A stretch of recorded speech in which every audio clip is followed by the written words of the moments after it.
High বন্ধুরা, তোমরা সবাই কেমন আছো? আশা করছি সবাই খুব ভালো আছে। আবার আজকে একটা নতুন ভিডিও নিয়ে চলে এলাম। তো আজকে আমি সারাদিন কী করি সেটাই তোমাদেরকে দেখাবো। তো চলো ফার্স্টে আমি তানভীর জন্য খাবার বানিয়ে নিই, সকালের খাবারটা। তো কী বানাচ্ছি তোমরা দেখে নাও। তো আজকে তোমাদের আমি বলবো, আমার বেবির প্রিম্যাচিওর ছিল, লো বার্থ ওয়েটের বেবি ছিল। ওর ওজন আমি কীভাবে খুব তাড়াতাড়ি বাড়িয়েছি সেটাই তোমাদেরকে শেয়ার করবো। তোমরা বেবিদের 6 মাস অবধি শুধুমাত্র বেস্ট মিল্ক খাওয়ানোর চেষ্টা করে, বাইরের কোনো ফর্মুলা মিল্ক খাওয়াবে না। এতে কিন্তু বাচ্চার ক্ষতি হতে পারে, প্রবলেম হতে পারে, গ্যাস হতে পারে, পেটে বিভিন্ন সমস্যা হতে পারে। যত দূর পারবে ওদের কিন্তু বেস্ট মিল্ক খাওয়ানোর চেষ্টা করে। আর ডক্টর আমাকে সাজেশন দিয়ে দিয়েছিল যে ওকে 15 মিনিট বাদে বাদে ঘুম থেকে তুলে তুলে যেন আমি ওকে বেস্ট মিল্ক খাওয়াই। আর ছোটোবেলায় সব বেবিরা দেখবে ঘুমিয়ে থাকে বেশিরভাগ সময়। তো ওদের কিন্তু ঘুমিয়ে আছো বলে যে খাওয়াবেন এটা কিন্তু করবে না। ওরা ঘুমিয়ে থাকলে ওদের ঘুম থেকে তুলে বারবার ওদের খাওয়ানোর চেষ্টা করে। আমি কিন্তু ঠিক 15 মিনিট কাটার ঘড়ি দেখে ওকে খাওয়াতাম 15 মিনিট বাদে বাদে। ওর কিন্তু 15 দিনের মধ্যে প্রায় 900 গ্রাম ওয়েট বেড়ে গেছিলো। ওকে আমি কোনো ত্রুটি রাখিনি, সবসময় ওকে 15 মিনিট বাদে বাদে তুলে কিন্তু খাওয়াতাম। এমনকি রাতের বেলা আমি কিন্তু 6 মাস অবধি আমার ঠিক করে ঘুমানি, শুধুমাত্র ওর পেছনে আমি সময় দিয়েছিলাম আর বারবার তুলে তুলে ওকে খাওয়াতাম। যেই ওর 7 মাস হলো তখন থেকে কিন্তু আমি ওকে ভারী খাওয়া বা ফর্মুলা মিল্ক খাওয়ানো শুরু করেছি। প্রথম দিকে কিন্তু বাচ্চাদের যে খেতে পারছে বলে ভারী খাবার একদম খাবে না, আস্তে আস্তে ধাপে ধাপে শুরু করবে। এমনকি ডক্টরের সাজেশন নিয়ে খাবে। আমি কিন্তু ডক্টরের সাজেশন নিয়েই ওকে খাইয়েছি। প্রথমে 4 বার ওকে খাওয়াতাম একদম পাতলা করে সুজি।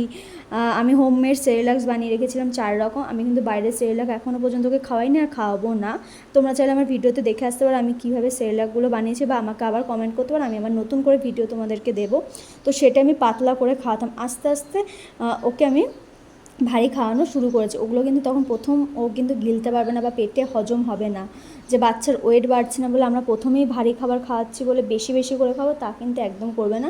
ওদের পেট কিন্তু ছোটো থাকে, ওদের খিদেও অল্প থাকে, তাহলে ওরা কিন্তু পেটে হজম করতে পারবে না। তো এখন আমি ওকে আস্তে আস্তে অনেক খাবার অ্যাড করেছি। যেমন ডিমের কুসুমটা এখন আমি খাওয়াই। ডিমের সাদা অংশটা কিন্তু এখনও বেবির খাওয়ানোর বয়স নেই, মানে 7-8 মাসে কিন্তু ডিমের সাদা অংশটা খাওয়ানো যায় না। তো সামান্য কুসুম অ্যাড করেছি। টমেটো খাওয়াবে না, টমেটো কিন্তু কোনো খিচুড়িতে দেবে না। খিচুড়ি করছে টমেটো এইসব কিন্তু দেবে না। বিট দেবে না, বিট না দেওয়ারই চেষ্টা করো। গাজর, আলু, মিষ্টি আলু এইসব তোমরা খাওয়াতে পারো। আমি এখন ওকে খেজুর দিচ্ছি, মানে ধরো দিনের বেলা ওকে আমি খিচুড়িটা বানিয়ে খাওয়ালাম সব সবজিতে, তারপরে যে হোমমেড একটা সেরেলাক আছে সেটার সাথে আমি একটু খেজুরটা ভিজিয়ে রাখি। ভিজিয়ে রাখার পর ওটাকে ছাঁকনিতে ছেঁকে সেটার সাথে সেরেলাকটা গুলে আমি খাইয়ে দিই দুধের সাথে। তো এইভাবে কিন্তু আমি আস্তে আস্তে আমার বেবির ওয়েট কিন্তু এখন অনেকটা কাছে নিয়ে এসেছি। এখন নর্মাল বেবির ওয়েট যতটা, আমার বেবির ওয়েট কিন্তু ঠিক ততটাই হয়েছে।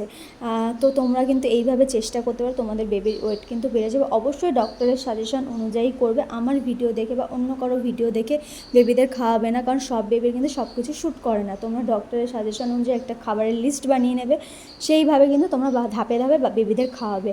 আর যদি বেবি বমি করে তাহলে কিন্তু জোর করে খাবে না, সেই খাবারটা কিছুক্ষণ পরে খাবে। মানে একটা খাবার যদি নষ্ট হয়ে সেই খাবারটা কিন্তু আর দ্বিতীয়বার খাবে না, আবার নতুন করে খাবার তৈরি করে খাবে।